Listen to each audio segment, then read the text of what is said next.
Magandang hapon po sa inyo lahat. Ako po si Lourd de Veyra. 2 days before V-Day, you may ask yourself, is everything okay? Are you hell-bent on giving or receiving roses come what may? Well, love is a 4-letter word, is what they say. Just remember, tomorrow is the 13th of Friday, and luck is also a 4-letter word that rhymes like the best thing in the world. Duck. Kaya dito ka na lang sa programang Mahal Ka. Ano man ang estado mo sa life, ito na po ang Afternoon Delight.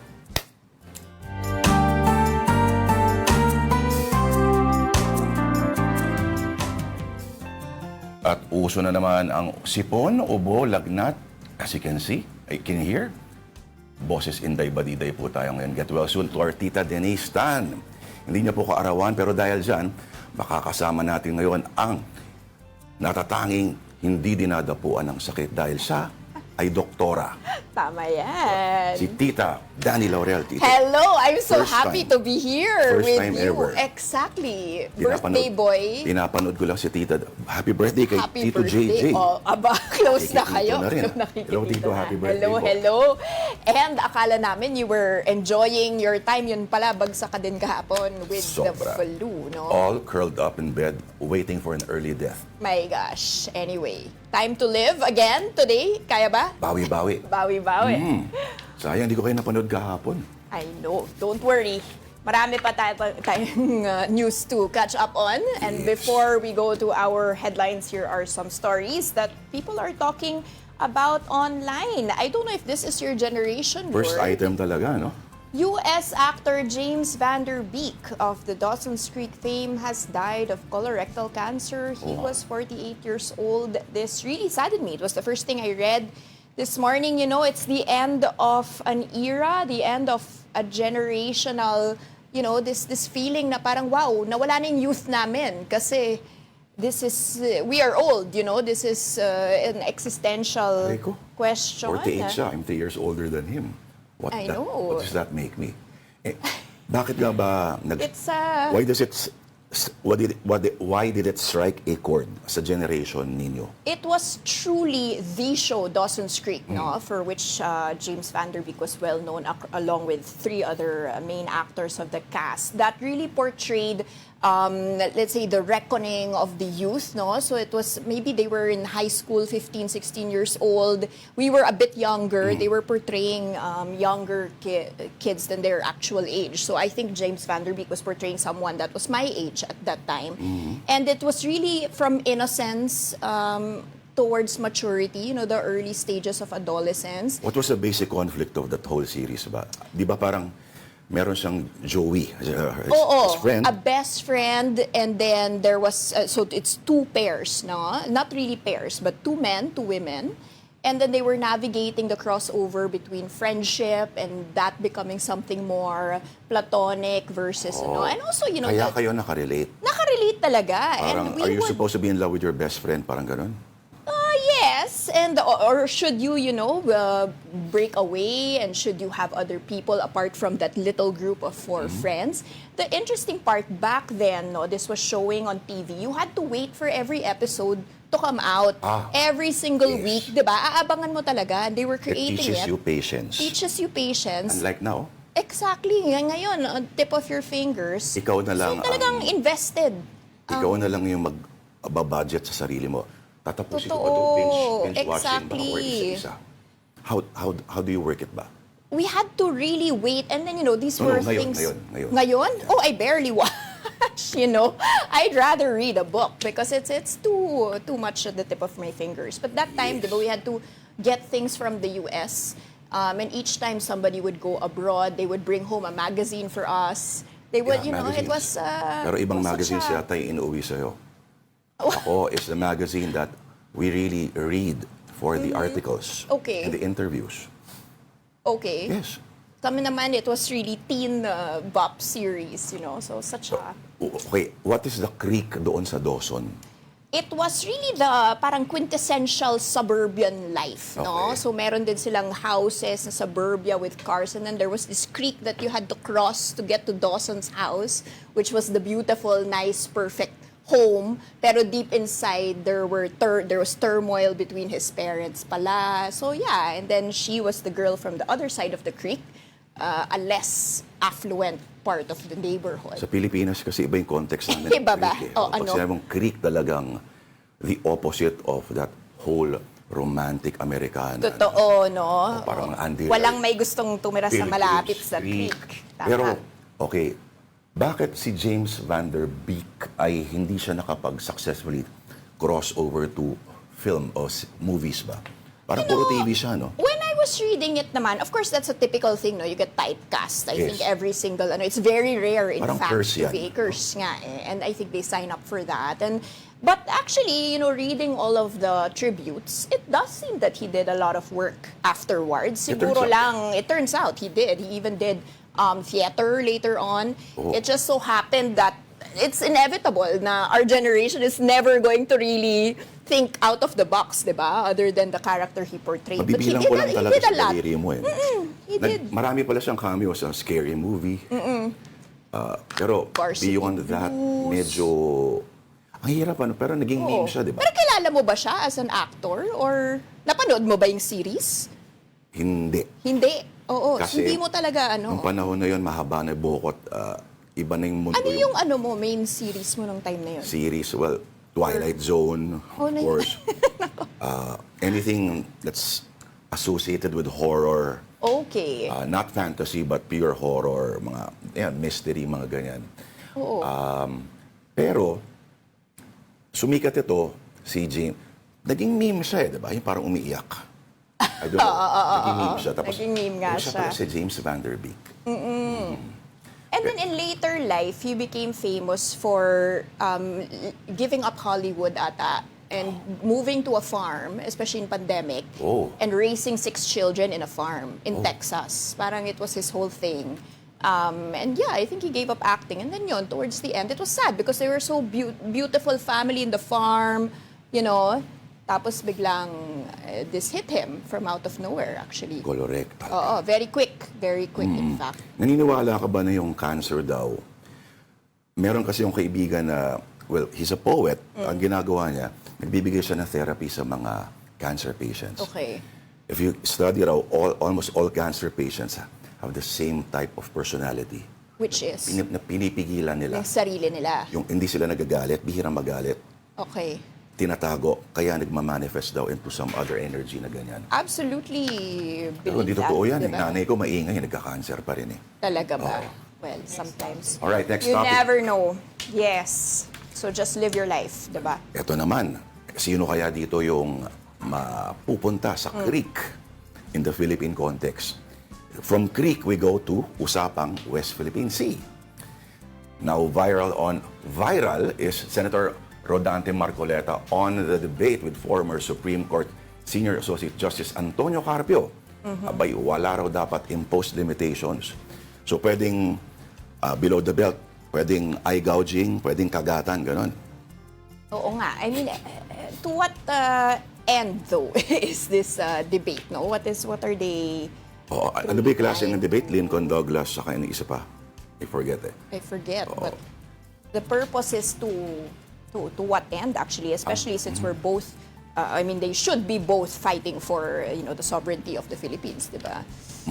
At kumasa si Carpio, si former Justice Carpio, although si J. Batumbakal, the UP professor na challenge ni Marcoleta, sabi, it should not be up to debate. But si Justice Carpio is also going for trying to educate Marcoleta publicly. Okay, parang why not? Sige, let's... But this is not the Thomasite's educating sense of the word, no? It's, I think, parang putting you in your place, boy. Pag pumunta ka sa office si Antonio Carpio sa Supreme Court, sa Faura, puro lumang mapa. Okay. Yun talaga yung obsession. Wow. Really geography, And specifically that part, Philippine. part of Philippine Okay. law and history. Talagang obsession doon. Well, wonderful to watch that then, di ba? For us to all be educated, especially with this. But wasn't it Marcoleta who proposed the debate? Yes. Di ba? Yes. Okay. Pero- so ready naman siya to... That debate was only spurred on by Commodore J. Tariela's invitation to join him Correct. on an aerial patrol of the West Philippine Sea. Pero So, dalawa. Pero mahalaga, sino kaya magmamoderate? Mahalaga rin yun eh. Mahalaga yun, di ba? And does anyone really cede in the debate, or does anyone really win, or it's just, for public purposes, public information and public perception? I think sa magandang debate, lahat ng nanonood will come out more enlightened than usual. Regardless. Pero, minsan kasi palakasan to ng boses eh. Si Antonio Carpio medyo mahinahon. Si Marcoleta has a tendency to talk over yung kausap niya. Pero... Wala pang date, no? Set for this? Wala pa. Pero kailan ba nagkaroon ng uling ganito? Naalala ko dati si Duterte was calling for a debate, no? Sa human rights yata yun. Okay. Kumasa si Carpio. Hindi kumasa si Duterte. Siya din, oo. Tapos si Harry Roque ang nagtatry siya ako na lang.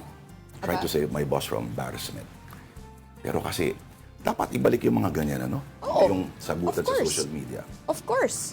Bring it out. Air it out. Gusto mo baka debate ito? Sure. So we have a third story. Ito very interesting din, no? Senator Robin Hood Padilla is calling today's youth, quote, weak compared to his generation. I mean, what's your take on that? Kasi it's something that people probably think, they don't want to say out loud. Especially when, I come from the business, I look a lot at the business sector. Ang daming nagsasabi, well, everybody's quitting, or everyone's very, quote-unquote, weak. When pagalitan sila ng boss or something, instead of improving, they'll just quit their jobs. Or they'll stay at home, they'd rather stay at home jobless rather than improve or, take the criticism constructively. What is causing that for Pwede you? mo rin siyang i-view as, they have balls. Sorry, they have... to just say stop and have boundaries. Tayo eh. Na kahit ba't mo titiisin? Oo. Diba? Kahit anong sigaw, titiisin mo kasi walang trabaho. Pero yung clinical psychologist si Dr. Camille Garcia, in-interview siya kanina and asked about her opinion on the matter. Yeah. I guess, sabi niya, si Senator Padilla probably chose the wrong word. The weak is not the word he's looking for, but iba yung fragile, iba yung sensitive. Kasi ang generation ngayon ay may mga weaknesses. Tingin natin weakness, pero sa kanila, iba lang yung... Oo. We've evolved as humans. May mga strengths sila na wala tayo. Of course. Kung ano yon hindi pa natin alam. Well, I think they're much more, how do you call this, discerning.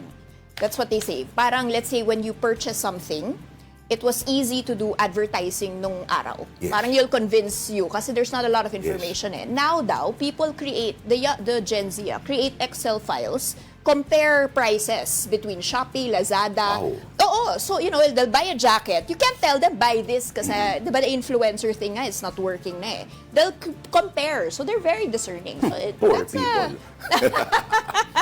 Excel files. They're Oo. Yung buong context of statement ni Senator Padilla kasi this was a hearing on whether i-apply ba natin yung ginawa ng Australia and some other countries na Totoo. yung social media or Facebook should be banned for people under 16 years old. Pero ang equation niya naman ng supposedly mas malakas ang generation namin because we used to play in the streets. Hindi exactly yun sign ng or that does not necessarily make street smarts or mighty human beings na talagang impervious to any psychological weaknesses, no? Pero paano nga ba? Iba rin kasing iba na mundo ngayon, iba yung mundo niya. Iba talaga. Pero, well, we all know that exposure to nature and exposure to the outdoor has a very strong correlation with resilience, diba? Because you're exposed to the elements that you cannot control. So hiking is the best thing to prevent depression in teenagers. Nung As a 90s, child. sa West, diba? may trend na tinatawag na Iron John. Si Robert Bly, the poet, called for a return to the primitive masculinity, supposedly. Okay. Tapos sila, aside from literature, gagawin nila, they would camp out, they would hike, they would hunt, para ibalik tayo yung masculinity doon sa kanyang caveman na game. Pero bilang caveman, bilang Iron John, supposedly, ang gagawin ko, we move on. Otherwise, mahaba-habang discussion. Pakicaveman tayo nitong producer ating natin. Producer. Okay, go ahead. At this point, we move on to more stories making headlines this Thursday. First, the public consultation on the controversial anti-political dynasty bill. And for details, we have mobile journalist Amy Atienza. Amy, sa Cavite ginawa ito. Pero, sa ulat mo kanina sa One Balita Pilipinas, may mga pro-political dynasty. Sino-sino itong mga to? At anong problema nila? Yes, good afternoon, Lourd. Danny, dito nga sa Carmona, Cavite. Technically, nakauwi na yung mga tao pero kanina narinig natin yung ilan sa mga pahayag nga ng mga residente dito sa Cavite. At marami ang nagsabi na itong political dynasty daw kasi ay meron daw advantages, maging disadvantages. Kanina narinig natin yung isa si Ellie, yung pakilala niya, member siya ng kabataan pero nasabi niya na nasa pagitan daw siya ng pro at anti dahil nga raw pag daw nasa political dynasty nga ay sinasabi niya na may continuity doon sa mga proyekto na hindi natapos ng kanilang mga family members at ang disadvantage naman daw talaga ayun nga hindi nagiging equal yung pagtakbo dahil yung tsansa na manalo ay napupunta na nga doon sa mga famous surnames na kilala dito. Meron din tayo nakausap si Lina Bawalan, sabi niya naman na ayos naman daw kasi yung pamamalakad dito sa Cavite kahit merong political dynasty. So nasa sa tao na rin daw talaga yan kung bakit sila ang binoto at kung sino talaga ang iboboto nila lalo na dahil inaabangan din natin yung 2028 national elections. Alright. Balita natin, ang susunod dyan ay Cebu at Cagayan de Oro. Cebu specifically, interesting din kasi ang lugar na yan puro political dynasties din. Cavite, political dynasty din. So, maraming salamat sa iyong ulat ng ating mobile journalist, Amy Atienza. Thank you, Amy. Meantime, verbal exchanges intensify by the day. That's between Philippine senators and the Chinese embassy officials. And for the latest, we have with us mobile journalist Marymon Reyes reporting to us live from the upper chamber. What is the latest on this back and forth that doesn't seem to end? Danny, Lourd, tama yan. So far kanina, nakapanayam ng media Senator J.V. Ejercito at ang sinasabi nila, wala naman sila nakikitang efforts or initiatives from the Senate na mang-intimidate, to be specific, sa Chinese Embassy. Sa mga lumipas kasi na linggo, especially after in-adopt ng Senate yung Senate Resolution number 256, ito yung expressing the sense of the Senate condemning yung mga pambabatikos ng Chinese Embassy sa mga institusyon, sa mga government officials ng ating bansa na dinedepensahan lang naman ang usapin sa West Philippine Sea. Wala naman daw nakikitang ganito itong si Senator JV. Maging si Senator Raffy Tulfo, ang sinasabi nila, ipinaglalaban lang nila kung ano ang nararapat sa bansa. That includes maritime rights, ang sovereignty, at yung proteksyon sa mga mangingisda, and especially yung freedom of navigation. Dito na open ni Senator JV na they are exerting as much as possible yung efforts in a diplomatic way, pero nakikita niya rin na parang mas okay na palitan na yung mga representatives sa Chinese Embassy. Kabilang na rin dyan si Chinese Ambassador to the Philippines, Jing Xuan. At ang tinitingnan niya dito, though parang nearly 2 months pa lang since yung pag-upo nito sa embahada, parang hindi na nga raw maganda yung nangyayari. When all the while, ang gusto lang din naman nila is magkaroon ng maayos and diplomatic na usapin. And ang napansin din kasi nila dito, sabi din na Senator Raffy, yun nga, kada may nangyayari, parang binabantayan din daw lahat ng diskurso sa plenary floor, sa session. Pero karapatan naman daw nila yun na pag-usapan dahil lalo pang may kinalaman naman dito, karagatan o mga isyong pandagat ng Pilipinas. May suggestion din that it should be the DFA handling this already. Is the Senate already doing that? Have they turned over this issue to the DFA? And also another thing that the ambassador of China to the Philippines mentioned to some reporters today is that we are hosting the ASEAN. Gusto niyang medyo at least hindi naman matapos, but there should be some COC level of agreement by the time the ASEAN comes. Do you have an update on that? Yes, Danny. Ang nasabi ni Senate Committee on Foreign Relations Chair Senator Erwin Tulfo, on this matter, ipagpapaubaya muna nila yung next steps in coordinating with the Chinese embassy or the Chinese government, yung Department of Foreign Affairs. At ang so far naman nasabi raw sa kanya ni Secretary Lazaro, mukhang amenable naman daw ang China, especially dito sa pagbubuo ng Code of Conduct. Ilang taon na rin kasi itong sinusubok na buuin, pero ang so far na nasabi dito ni Senator Tulfo, bigyan daw muna ng chance yung Code of Conduct na mukhang amenable naman ang bansang China. So they're hoping for the very best, pero ang sinasabi dito ni na Senator Risa Hontiveros, hindi naman daw sila matitinak, hindi sila mapapatahimik ng Chinese embassy, lalo na kahit saan damakmak daw na resolusyon ang kailangan nilang gawin para lang maipaglaban yung karapatan daw ng Pilipinas, yun naman ang kanilang gagawin. Ika nga ni Risa Hontiveros, mga bastos! Alam mo, galit talaga siya eh. Kaya tuloy. Oo. Pero ano naman ang latest na pahayag ni Senador Robin Hood Padilla tungkol sa Blue Ribbon Committee report at ang alleged isang kuna naman, Mary Mon? Dito ang kanina nakapanayam din natin si Senator Robin Padilla at so far from the minority, ang nagiging consensus nila ay manatiling nakapanig muna doon sa kanilang sinulat na minority report. Pero ang tawag dito ni Senate President Tito Soto, minority opinion kasi nga wala pang official committee report na lumalabas from the Blue Ribbon Committee na naisasalang sa plenary floor. So sa ngayon, walang ibang sinabi itong si Senator Robin kundi hindi daw muna siya pipirma kasi yun yung parang napapag-usapan din sa minority na they will be standing muna doon sa minority report. Natanong din ng media itong si Senator Robin kung meron ba sa kanya nakikipag-usap or meron bang usap-usapan na from the minority, lilipat ba siya to the majority? Ang nasabi lang dito ni Senator Robin, kung titingnan daw, nasa majority kasi sila Senator Risa Hontiveros, Senator Bam Aquino, Senator Kiko, and pagdating daw sa political alignments, hindi naman daw sila aligned. So bakit magkakaroon daw ng paglipat to the majority? Pero well, yan yung isa sa mga abangan natin kasi so far dito ngayon sa Senado, medyo tahimik pa. Sinasabi naman ni SP Soto, sa huling alam nila,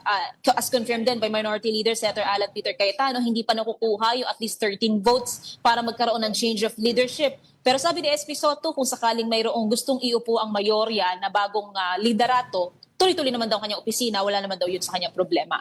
Buti walang humirap na napaka-weak naman ng mga aangal doon sa Blue Ribbon Committee report kung maapektuhan sila. Mary Mon, Wala kahapon, we were waiting at 3 p.m. for voting regarding the impeachment cases filed against VP Sara. What happened there? Ipupush forward ba yun?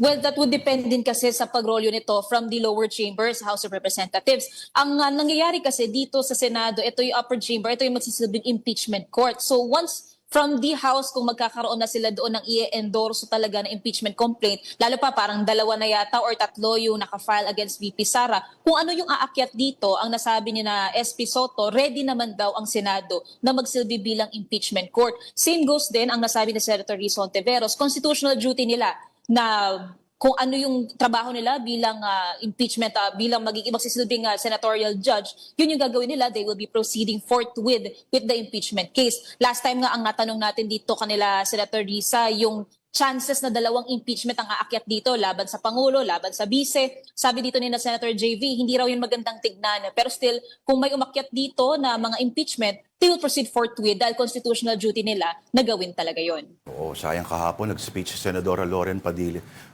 Legardo tungkol sa state of Philippine economy. Dapat may komento doon si Tita Dani natin. Pero maraming salamat. Maraming salamat. Sa ating mobile journal, Mary Mon Reyes reporting to us live from the Senate. Bilis ang timeout natin. Timeout muna, marami pa kaming kwento sa inyo. Magbabalik po ang Afternoon Delight.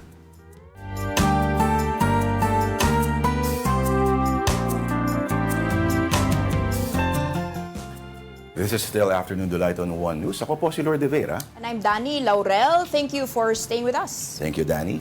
All right, President Bongbong Marcos led the inauguration of a new dam in Mahayag, Zamboanga del Sur earlier today. And for details, our mobile journalist, Julie Baliza. Julie, ilang magsasaka daw ang matutulungan itong bagong dam at magkano raw inabot, Julie? Yes, Lord, ang sabi ni Pangulong Bongbong Marcos, magiging tuloy-tuloy na nga daw yung irigasyon at baka iiwas na sa baha. Yan nga yung magiging pakinabang nung bagong rehabilitate na Mahayag Dam sa Zamboanga del Sur. Major diversion structure kasi yan na para sa Salog River Irrigation System na gumuho 2 beses noong 2022 at noong 2023. Nagkaroon nga lang partial damage yan dahil sa matinding pagbaha. Kasunod ng rehabilitasyon, gaya ng naitanong mo, 3,000 or mahigit 3,000 magsasaka at kanilang pamilya yung inaasahang makikinabang doon sa bagong rehabilitate na dam. Ibig sabihin tuloy-tuloy na yung kanilang irigasyon, may maaasahan na sila anumang oras at inaasahan din na mas marami na yung magiging ani ng mga magsasaka doon sa lugar. Kung tag-ulan naman, sinabi ng Pangulo na mas handa na nga yung komunidad dahil maayos na yung proyekto. Yan kasi yung kumokontrol ng tubig doon sa bahagi nga ng Salog River at 4 na bayan yung naapektuhan niyan noong nagkaroon ng partial damage na medyo matagal-tagal na rin 2022 and 2023. Sorry, Danny, Lourd. Meron bang nakipagpulong kasi kahapon si President Marcos sa governors dyan sa Zamboanga del Sur? Meron bang ibang programa for Zamboanga del Sur, and also he was with other members ng cabinet? Ang sabi ng Pangulo kanina sa speech niya, meron pang ibang mga programa na inilatag na para sa Zamboanga del Sur.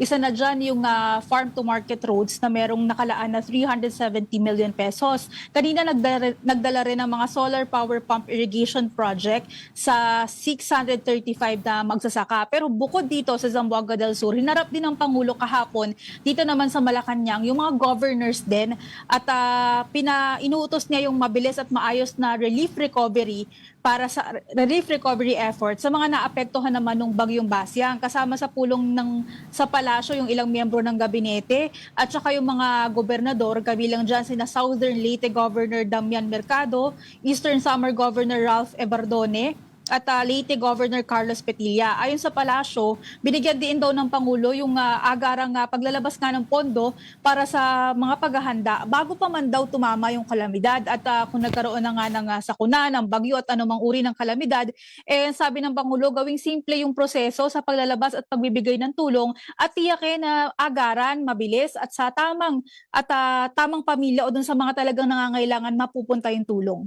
Julie, kailan ulit ang biyahe ng Pangulo para magsalita sa isang event ng United Nations? First week ng March, yung biyahe ng Pangulo. First week ng March. So kasama ka rin ba dyan, Julie Baiza? Hindi mo kailangan sagutin yan, pero salamat sa iyong pagbati. Ang ating mobile journalist, Julie Baiza. Thank you, Julie. Alright, in other news, the Sandigan Bayan has officially declared resigned Congressman Zaldico finally a fugitive from justice.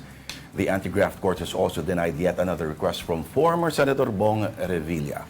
The details of these stories from mobile journalist Arles de los Santos. In a 16-page resolution dated February 3, the Sandigan Bayan 6th Division has declared former Ako Bicol Party List Congressman Zaldico a fugitive from justice. That is after the approval of the resolution filed by the prosecution in relation to the alleged substandard road tie project in Aguan Oriental Mindoro worth 289 million pesos, where he is charged for malversation of public funds through falsification of public documents. This means Ko cannot participate in the instant proceedings and seek any judicial relief from the court and is not entitled to notices until his voluntary surrender, Associate Justice Sara Jane Fernandez said in the decision.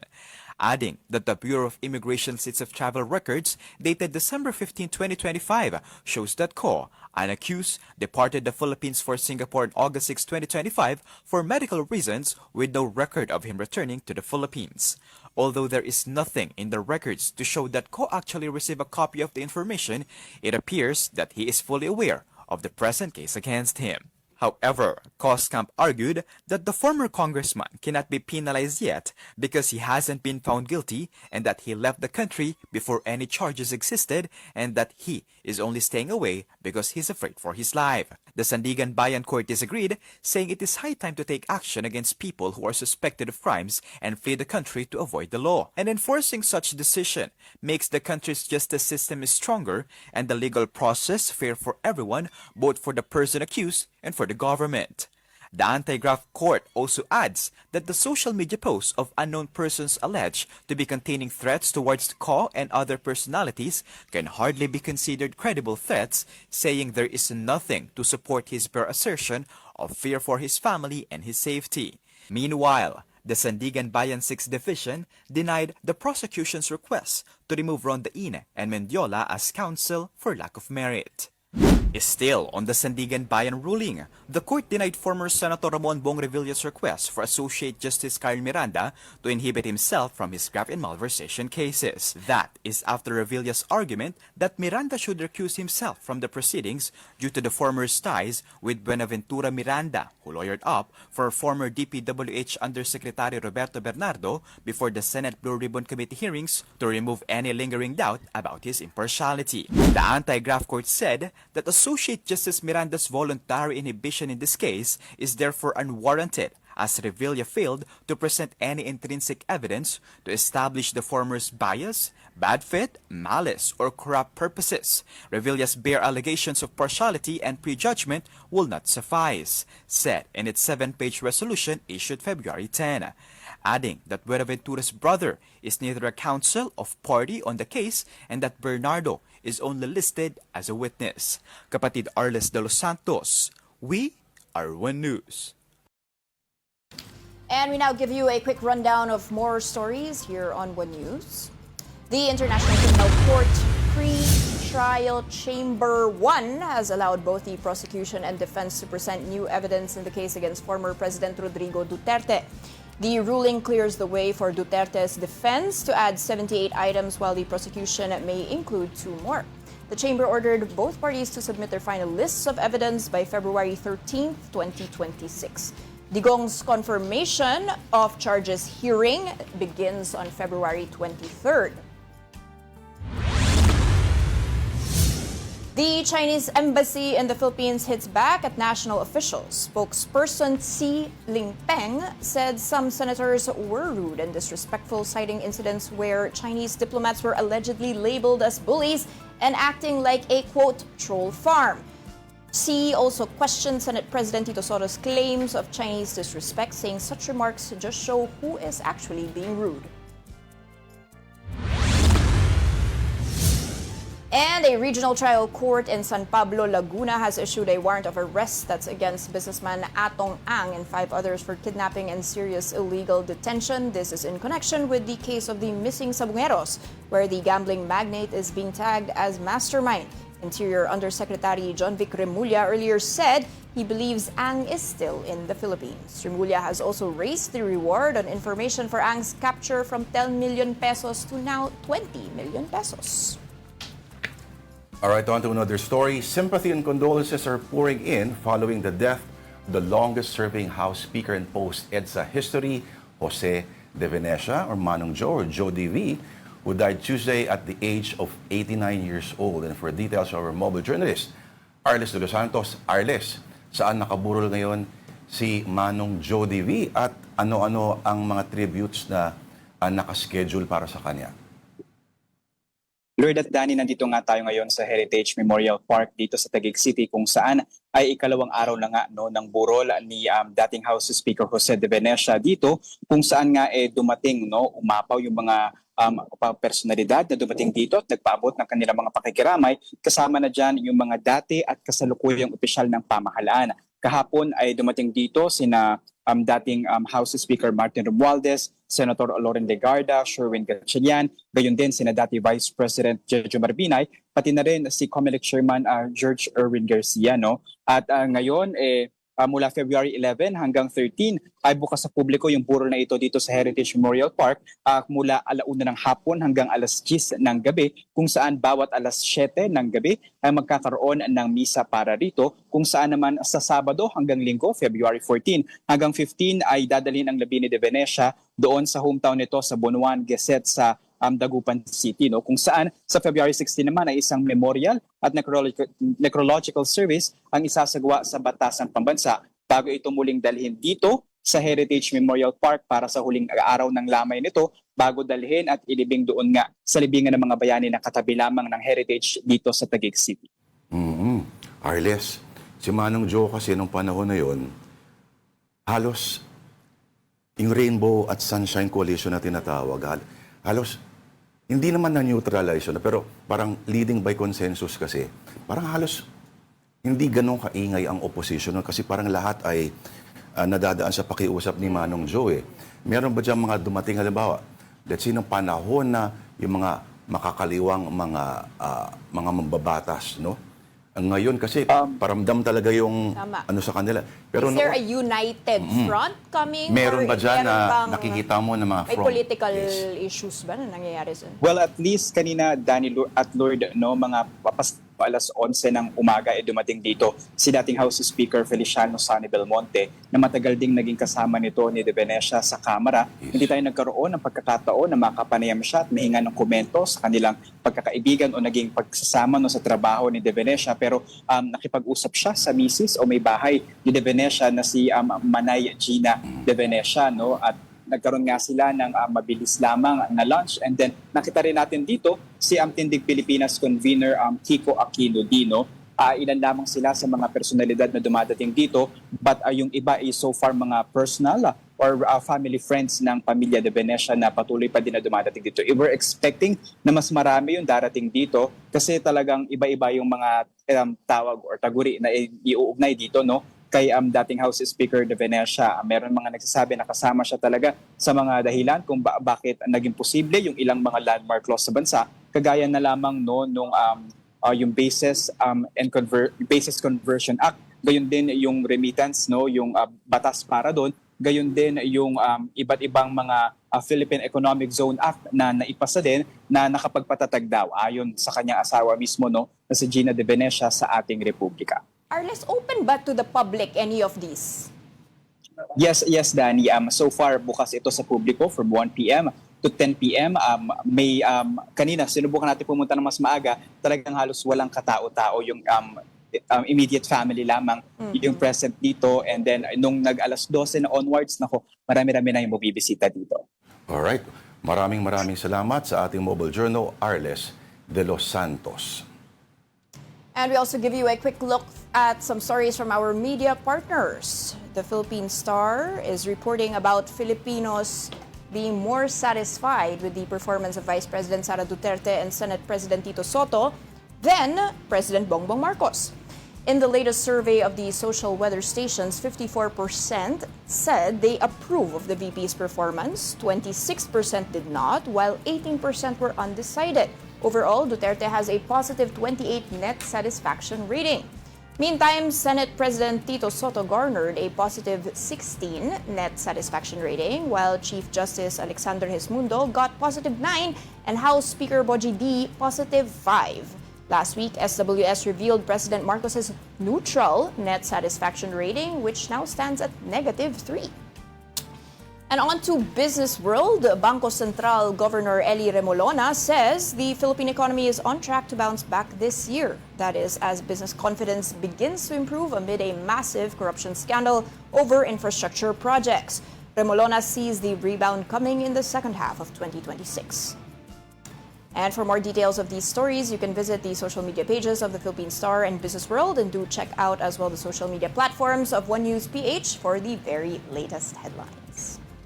And this is still Afternoon Delight on One News. We just need to pause for another break. Promise, Danny We'll and be I right back.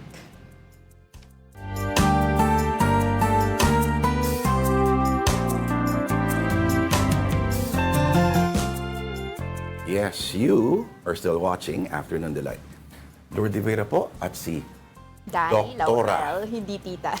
Doktora Tita Danny Laurel. I'm honored to PhD. be a tita. Alright, dahil ang Delight of the Week natin, puro mangga ang tema. Today we're having, Mango salad. I'm so excited with this dressing. hindi pa pala kumakain si Tita Hindi Danny pa ako natin. kumakain kasi parang alanganin sa oras, di ba? Nagsusulat kasi tayo ng Yes. bago mag-alas 2. Saan ka nakahanap ng Tapos, programang medyo awkward. nagbabalita ka na pinapakain ka pa? Oo, wala. Kasi ito talaga yung oras kumain. Anong sikreto mo bakit hindi ka tumataba, Danny Laurel? Ewan ko. Siguro I'm very active. Parang I can count the number of hours that I'm not standing up. Ito na yon. Yung nakaupo. Yung parang the whole day, may ginagawa lang ako. Yun ba talaga Whether yun? it's I don't watch Netflix, I don't sit down. Very So, relaxing lang to read a book. TV Pero I makes you fat. Yes. I mean, it does, di ba? Couch potato nga ang tawag. Yun ang literal na TV adds 10 pounds. It does. So, I'm very active. So, pag Saka, active ka sa healthy. chibog, pagkain, walang problema. Or you can I eat never anything you eat want. hanggang busog. Parang, I'll eat to satisfy myself. Okay. Naaano ako sa feeling pag busog. Ayoko ng Pero feeling iba-iba na yung yun. satiety levels ng mga tao, di ba? You just eat until you're not hungry. Ang sabi nila, Tapos, para tama na. mapigilan ka rin daw, drink water first before eating para Siguro, kahit paano or ay... soups, oo. Masasanay ka din, di ba? Hindi mo naman kailangan mabusog all the So, time. Di ba? Special occasions lang. Be on your toes all the time. So, constant motion. Eat until not really talagang exploding. Pero, Example daw sa dessert, after 3 bites, satisfied na daw yung craving mo eh. Why do you need to eat the whole cake? Di ba? The whole. because you want to have your cake and eat it too. But they say that after 3 bites of happy ka na, di ba? So okay na yun, move on. But I Hindi echo yung kakain mo lahat ng cake. I echo the sentiments of Marie Antoinette. Let them eat Let cake. them eat cake.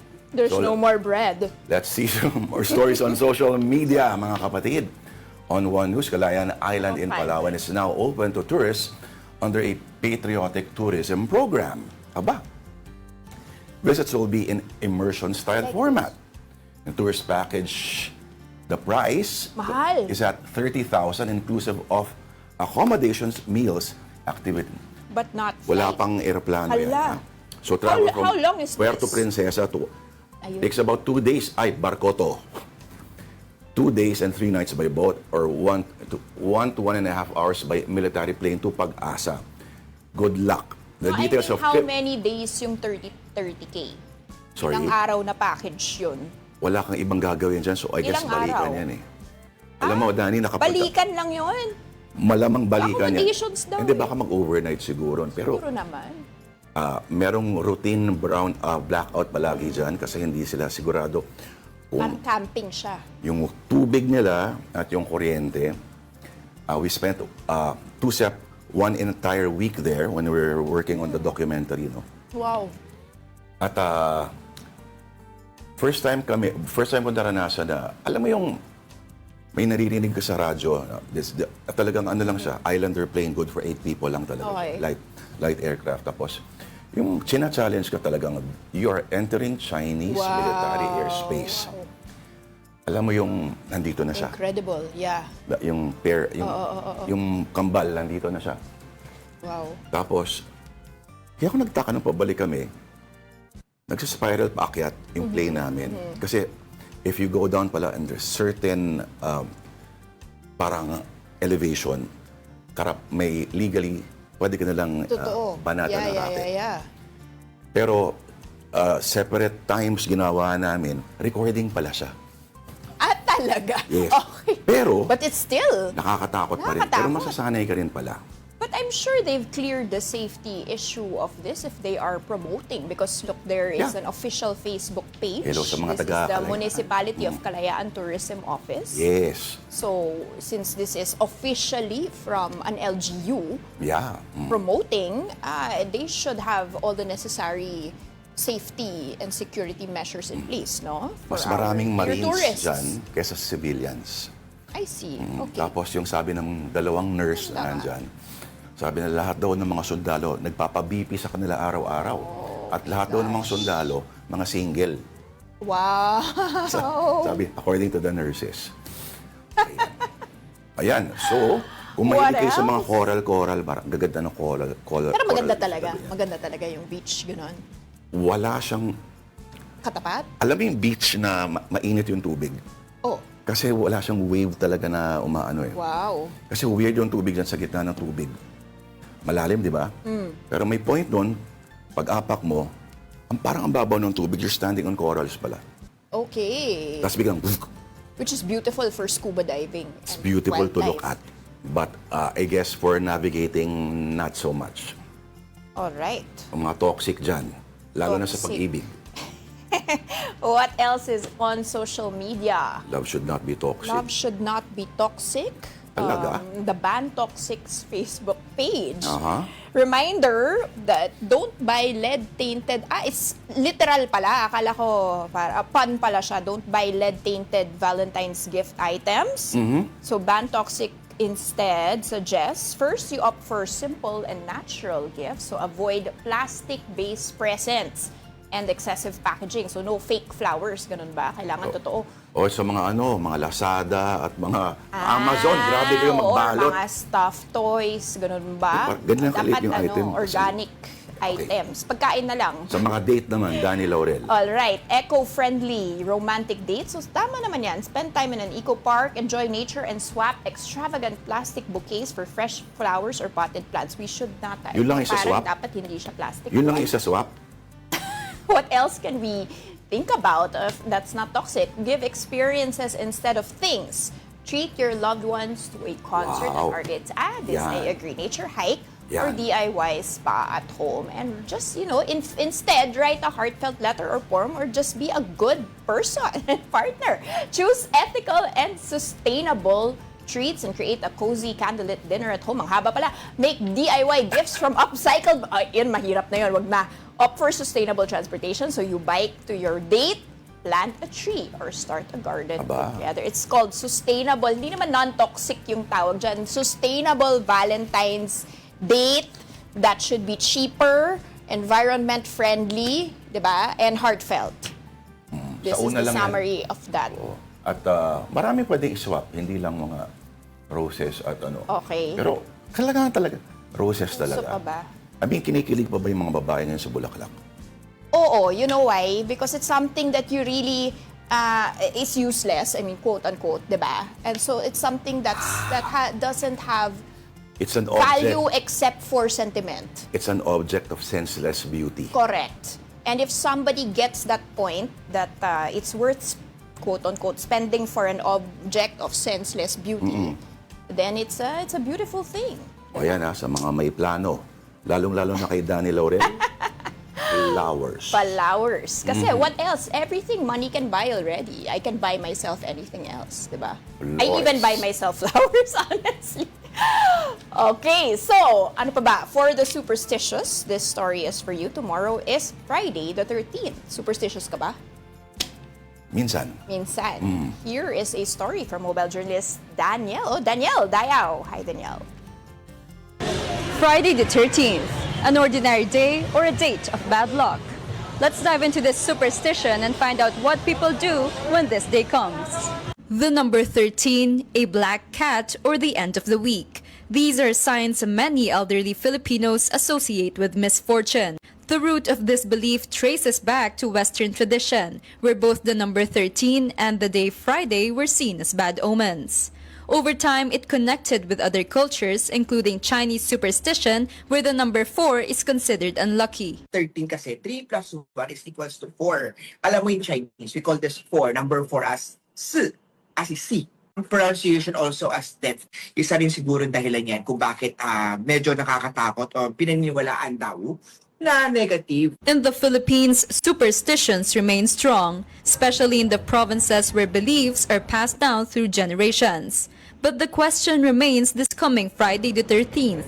Should it be really feared or is it simply misunderstood? Alam mo ba, sa usapang totoong aspeso ng feng shui, wala naman kaming formula na Friday the 13th ay hindi swerte. During Friday the 13th, mas malakas lang ang mga vibrations, mga energy, mga connections natin sa earth o connections natin sa higher self natin. Instead of unlucky, Master Han sees Friday the 13th as a day for pause, reflection, and resetting intention. Magandang time to para recalculate, re-evaluate mga bagay-bagay. Taking pause, slowing down. Also, during this time, this is magandang time din pag general cleaning. Dahil pagka nag-cleaning tayo during Friday the 13th, yung mga negative energy natin na nag-cleanse natin.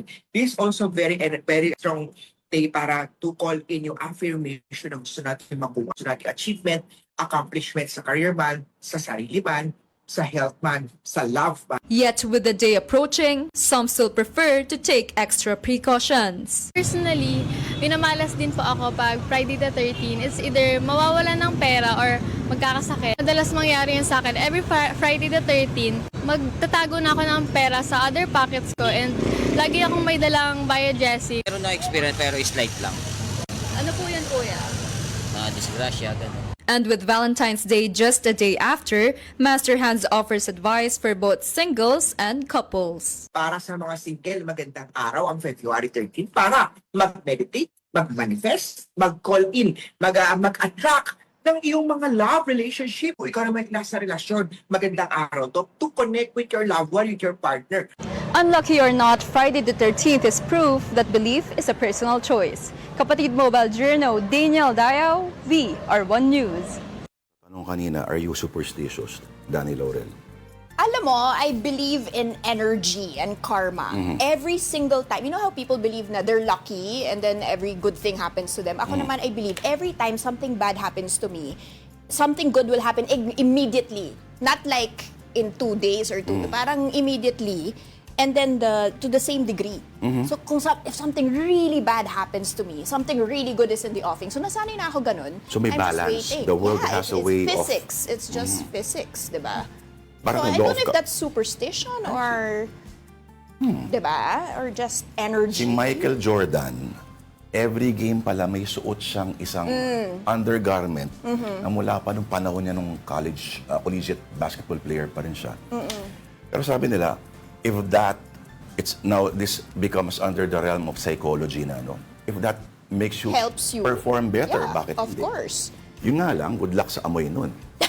Di ba? May friend ako, nagpa-reading siya, yung birth chart reading. Tapos sabi sa kanya, you will find the love of your life in 3 years. And she paid, I think, 7,000 pesos. She goes, that's too long for me. I need it now. So, then she found her now fiancé within a year. So, parang she Kita needed mo? to know. And then, okay, this is what the universe is supposed to, ano. And then, she went in between her... Kita mo. Oh, diba? So, nasa ano pa Pero rin she yan. still paid for it. She still needed to know. Dapat may discount yun kasi 1 year mabilis eh. Pero itong si Master Hans din, we should point out, mahal natin si Master Hans, ano, kaibigan natin yan.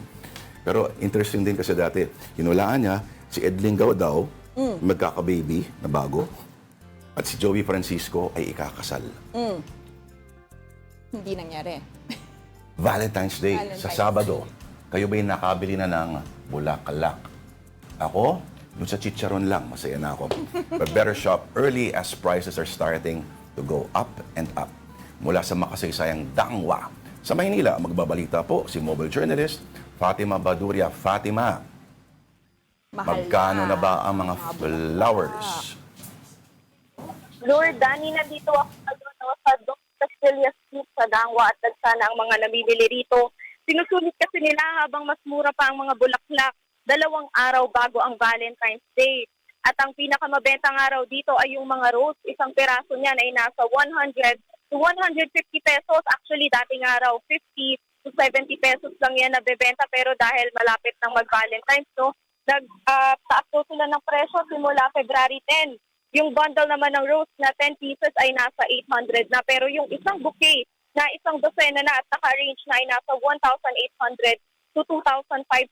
Meron din namang mga carnations, nasa 600 pesos ang bundle o 20 stems na yan. Pero kung yung bouquet at arrange na nga, no, nasa 900 pesos.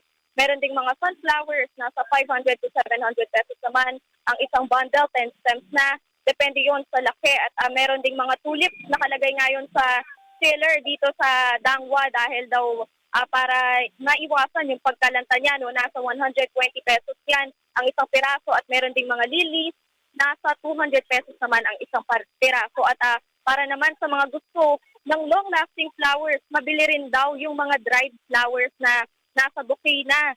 Nasa 500 to 800 pesos ang presyo. Depende rin sa laki at meron din mga bulaklak na gawa sa fuzzy wire. Nasa 120 pesos naman daw yung mga maliliit. Pero may mga nakita ko, isang bouquet na, 600 pesos daw yun.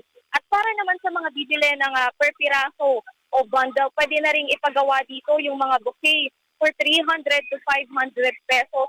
Depende raw yun sa dami ng klase ng bulaklak. At may mga nagbebenta rin naman dito ng mga filler flowers, yung mga after, nasa 280 pesos daw ang isang kilo, pwedeng isama dun sa buffet. At syempre, para maganda yung presentation ng flower, no, meron din mga floral wrapper na nabebenta dito, nasa 130 pesos naman yan. At kung gusto nyo naman ng ibang gift, meron ding mga nagtitinda dito, mga balloons, nasa 20 to 50 pesos ang isa. Yun yung pinakamababa, pero meron yung mga mas malalaking balloons, nasa 100 pesos naman yan. At Lourd, inaasahan pa ang pagtaas ng mga presyo habang papalapit ang February 14. Sabi nga ng mga nakausap ng nagtitinda, ay pwede pa raw tumaas ng 100 pesos ang mga presyo ng bulaklak ngayon.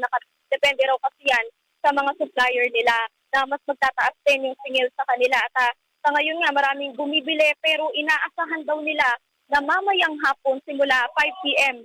ay magdadagsaan pa ang mga tao dito, Lourd. Alright, no questions. Tatanong ko sana kay Fatima kung totoo ba yung mga bulaklak o mga dahon talaga yung parang gate na flower? Siguro naman, na heart pala? galing dyan di ba? Malay mo. Totoo ba yun, Solution dyan Fatima? is bumili ka ng flowers sa February. Magkano kaya yung buong gate na yun? Ano? Bibiling ko para kay Danny Laurelio. Ako, sige, please. Kung Kailangan ko magkakaas. yan. Alright, maraming salamat sa ating mobile journal, Fatima Baduria. And that's a wrap. Thank you for watching Afternoon Delight. I'm Danny Laurel, sitting in for Denise Tan. Thanks for having me, Tito. Tita Dani, Doktora Dani Laurel, PhD. Bukas po ulit alas 12 yung punto. Lourd de Veyra po, kapatid. We are one news, all sides, all the time. Have a delightful afternoon. Dapat meron doon parang